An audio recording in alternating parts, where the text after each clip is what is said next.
Hello friends, कैसे हैं आप लोग। स्वागत है आपका राज क्लासेस यूट्यूब चैनल में। तो गाइस मैं आपको बताने वाला हूँ वैद्युत क्षेत्र क्या होता है और वैद्युत रेखाएं क्या होती हैं। तो वीडियो को थोड़ा सा मिस मत कीजिए, देखते रहिए अंत तक। अगर आपने हमारे चैनल को सब्सक्राइब नहीं किया है तो आप हमारे चैनल को सब्सक्राइब कर लें। तो चलते हैं वैद्युत क्षेत्र की ओर। क्या होता है वैद्युत क्षेत्र? तो मैंने यहाँ पे लिख रखा है किसी आवेश के चारों ओर का वह क्षेत्र, किसी आवेश के चारों ओर का वह क्षेत्र जिसमें स्थित कोई अन्य परीक्षण आवेश अपने ऊपर वैद्युत बल का अनुभव करता है। यानी कि अपने ऊपर किसका अनुभव करता है? वैद्युत बल का अनुभव करता है, वैद्युत क्षेत्र कहलाता है। जैसे कि मैं आपको बता देता हूँ, जैसे कि ये हमने क्या है, कोई यहाँ पे हमने क्या ले रखा है, प्लस क्यू आवेश ले रखा है। तो इसके चारों ओर का क्षेत्र, ये हमने कोई क्षेत्र है, ठीक है। हमने मान लिया है कि प्लस क्यू आवेश के चारों ओर का ये क्षेत्र, अगर इसमें कहीं भी अगर कोई भी परीक्षण आवेश स्थित है तो वो अपने ऊपर वैद्युत बल का अनुभव करेगा। जैसे यहाँ पे है तो वो इसके कारण इस पर जो लगने वाला बल होगा उसका अनुभव करेगा, ठीक है। अगर हम इस परीक्षण आवेश को इस क्षेत्र से बाहर रख देंगे तो इस पर किसी प्रकार का कोई बल कार्य नहीं करता। और तो वो क्या ही हमारे वैद्युत क्षेत्र होता है, वो एक सदिश राशि होती है जिसकी दिशा जो होती है वो परीक्षण आवेश पर लगने वाले बल की दिशा की ओर होती है। यानी कि जिधर बल परीक्षण आवेश पर लगने वाले बल की दिशा होगी उधर ही हमारी वैद्युत क्षेत्र की दिशा होगी, ठीक है गाइस। और यहाँ पे मैंने देखो लिख भी रखा है कि यदि किसी परीक्षण आवेश को इस क्षेत्र से बाहर निकाल दिया जाए तो उस पर किसी भी प्रकार का कोई भी वैद्युत बल कार्य नहीं करेगा। वैद्युत क्षेत्र एक क्या है? सदिश राशि है।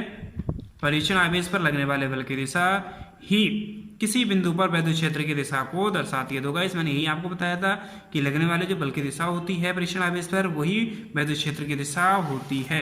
अब चलते हैं वैद्युत बल रेखाओं की ओर। तो वो क्या है गाइस? वैद्युत बल रेखाएं वैद्युत क्षेत्र में खींचे गए वे काल्पनिक वक्र जिसमें स्थित जिसके अनुदेश कोई परीक्षण आवेश स्वतंत्रता पूर्वक गति करता है, वैद्युत बल रेखाएं कहलाती हैं। जैसे कि क्या है, ये काल्पनिक वक्र का मतलब क्या होता है कि डॉट डॉट, जैसे हमने डॉट के द्वारा हम नहीं दर्शाएंगे, हम यहाँ पे लाइन के द्वारा दर्शा देते हैं कि ये क्या है, वैद्युत बल रेखाएं हैं। तो इसके अनुदिश कोई परीक्षण आवेश क्या करता है? स्वतंत्रता पूर्वक गति कर सकता है। इन लाइनों में परीक्षण आवेश क्या कर सकता है? स्वतंत्रता पूर्वक गति कर सकता है।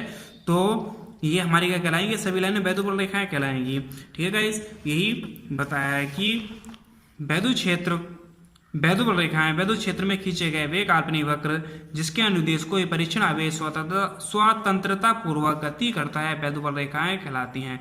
और देखो क्या है, ये वैद्युत बल रेखाएं का जो चित्र होता है वो इस टाइप से होता है। प्लस क्यू आवेश के कारण जो वैद्युत बल रेखाएं होती हैं वो बाहर की ओर होती हैं, और बाहर की ओर का मतलब ये होता है कि प्लस क्यू आवेश के कारण जो हमारा परीक्षण आवेश है वो इन रेखाओं में जो गति करेगा वो क्या करेगा? प्लस आवेश से बाहर की ओर करेगा, यानी कि आवेश से बाहर की ओर करेगा।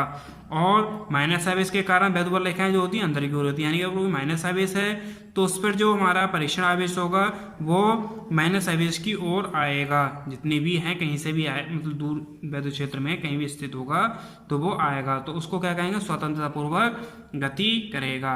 और वैद्युत बल रेखाएं जो होती हैं वो कभी भी एक दूसरे को नहीं काटती हैं। जैसे कि अगर ये एक दूसरे को काटेंगी, जैसे क्या है, एक वैद्युत बल रेखा की दिशा क्या है? इधर की ओर है। एक वैद्युत बल रेखा की दिशा किधर की ओर है? इधर की ओर है। तो ये एक दूसरे को कभी नहीं काटेगा। एक अगर ये काटती हैं तो एक ही स्थान पर दो दिशाओं वाले वैद्युत क्षेत्र उत्पन्न हो जाते हैं, जो कि संभव नहीं है। अगर किसी स्थान पर वैद्युत बल रेखाओं की संख्या अधिक होती है, जैसे क्या है, किसी स्थान पर वैद्युत बल रेखाओं की संख्या अधिक होती है, उस स्थान पर वैद्युत क्षेत्र की तीव्रता भी अधिक होती है।